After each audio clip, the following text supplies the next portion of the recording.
대한민국 탄소 중립 로드맵 어디로 가고 있나? 기후 1.5도씨 미룰 수 없는 오늘. 박상욱 지음. 초 4월달 2022년. 이종훈 바오로 신부. 정의평화위원회 위원. 화정동 성당 부주임. 코로나19 감염병이 전 세계를 강타한 지 어느덧 3년째이다. 2000년대 초반부터 사스, 메르스 등의 코로나 바이러스 감염병이 세계 보건을 위협한 적은 있었지만 이번 코로나19만큼 광범위하게 퍼진 것은 스페인 독감 이후 100년 만이라고 한다. 학자들은 신종 감염병이 지속적으로 증가하는 이유 중 하나로 기후 위기를 꼽는다.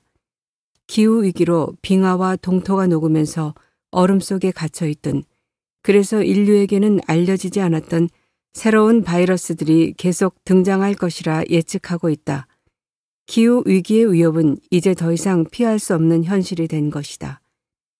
기후 위기는 이미 30여 년 전부터 꾸준히 제기되어 온 인류 공동의 문제이다. 처음에는 지구 온난화라는 말로 시작되었다. 이산화탄소의 배출이 늘면서 온실 효과 때문에 지구의 연평균 기온이 꾸준히 상승하고 있다는 지적이었다. 시간이 지나면서 지구 온난화는 기후 변화라는 말로 바뀌었다가 이제는 기후 위기라는 말이 통용되고 있다. 단순 변화가 아니라 지구가 돌이킬 수 없는 지경으로 파괴될 수 있는 위기의 상황에 직면하고 있다는 것이다. 국제사회는 1992년 UN 기후변화협약과 이를 수정한 1995년 교토 의정서를 통해 이산화탄소 배출을 줄여 기후위기에 공동 대응하기로 합의했지만 지난 30년간의 성적표는 초라하다. 탄소 배출권을 사고 팔아 수치상으로만 탄소 중립을 실현하려 했을 뿐 실질적 행동 실천은 없었기 때문이다. 그러기에 2015년 파리에서 열린 UN 기후변화회의에서 채택된 파리협약은 이제까지의 관행을 벗어나 탄소 중립을 향한 실질적 행동 실천을 시작해야 한다는 사실을 천명한다.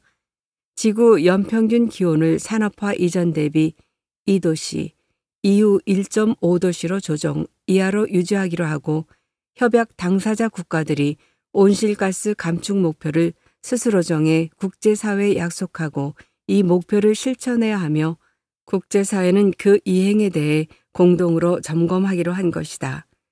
특히 코로나19 감염병은 탄소 중립에 더 큰 관심을 기울이는 방화세가 되면서 탄소 중립을 선언한 국가가 늘고 기업들조차 ESG를 새로운 표준으로 제시하기에 이르렀다. 그렇다면 탄소 중립을 향한 우리나라의 현실은 어떨까? 안타깝게도 우리나라는 국제사회로부터 탄소 빌런이라는 말을 듣고 있다. 몇 년 전까지만 해도 개발도상국으로 분류되었기에 어느 정도 유예기간을 받은 셈이지만 2021년 UN 무역개발회의가 대한민국을 선진국 그룹으로 분류하면서 국제에너지기구가 내놓은 부문별 로드맵에서도 선진국, OECD 회원국으로 분류되기 시작하였다. 박상욱 JTBC 기자가 2019년 11월부터 연재한 기획 기사를 엮은 기후 1.5도씨 미룰 수 없는 오늘은 1990년대부터 지속되어 온 기후위기 대응의 역사를 돌아보고 1장에서 3장, 우리 정부의 탄소 중립 노력의 역사 4장과 현실 5장의 명과 암을 객관적으로 기술하고 있다.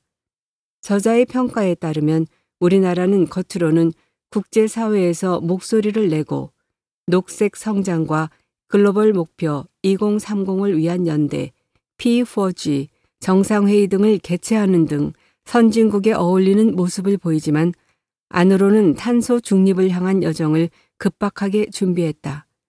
실제로 2020년 4월 대통령이 그린 뉴딜을 지시한 후 단 1년 만에 2050 탄소중립위원회가 출범하고 3개월 뒤 국회에서 기후위기 대응을 위한 탄소중립, 녹색성장기본법, 이 법에 의거하여 탄소중립위원회가 탄소중립녹색성장위원회로 개칭이 가결되었다.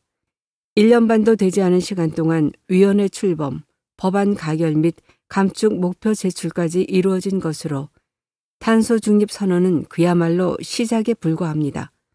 선언에 이어 파리 협약에 따라 2030 국가 온실가스 감축 목표를 조정해서 유엔에 제출해야 하는데요. 당시 대통령의 탄소 중립 천명에도 불구하고 유엔에 제출할 새 목표가 기존 감축 목표를 넘어서지 못할 것이라는 우려가 267면 나왔다. 기후위기 대응을 위한 탄소 중립, 녹색 성장 기본법, 이하 탄소 중립법이 의결되어 탄소 중립을 둘러싼 의무와 책임이 명시된 것은 좀 더 구체적인 논의의 시작점이 될 수 있다. 탄소 중립법의 비전은 2050 탄소 중립 플러스 환경과 경제의 조화로 주요 정책 분야는 1. 온실가스 감축, 2. 기후위기 적응, 3. 정의로운 전환, 4. 녹색 성장으로 크게 나누어 볼 수 있다. 저자는 35% 이상이라는 목표는 분명 기존 24.4%보다 상향된 수치지만 탄소 중립 달성에는 턱없이 부족한 수준이라는 지적 313면이 나오는 상황이라며 석탄 및 화석 연료 발전에 대한 미련을 버리지 못하는 현실도 꼬집는다. 장소만 베트남일 뿐 사실상 한국의 석탄 산업인 겁니다. 그런데 두산 중공업에는 이미 2조 원 넘는 공적 자금이 투입된 상태였습니다. 하지만 석탄 발전 분야의 수익성은 급격히 악화했고 이에 수출입은행과 산업은행이 긴급 수혈에 나섰습니다. 그리고 프로젝트가 좌초 위기에 빠지자 구원투수로 등판한 기관이 바로 한전이었습니다. 337면. 과연 대한민국의 탄소 중립 로드맵은 어디로 향하게 될까? 2030년과 2050년이 도래했을 때 우리는 유엔에 제출한 감축 목표를 달성하게 될까? 그 목표를 달성하기 위해 시민이자 그리스도인인 나는 어떤 것을 하려고 하고 있을까? 꼬리에 꼬리를 무는 이 질문들에 자신 있게 대답하는 우리가 되어야 할 텐데.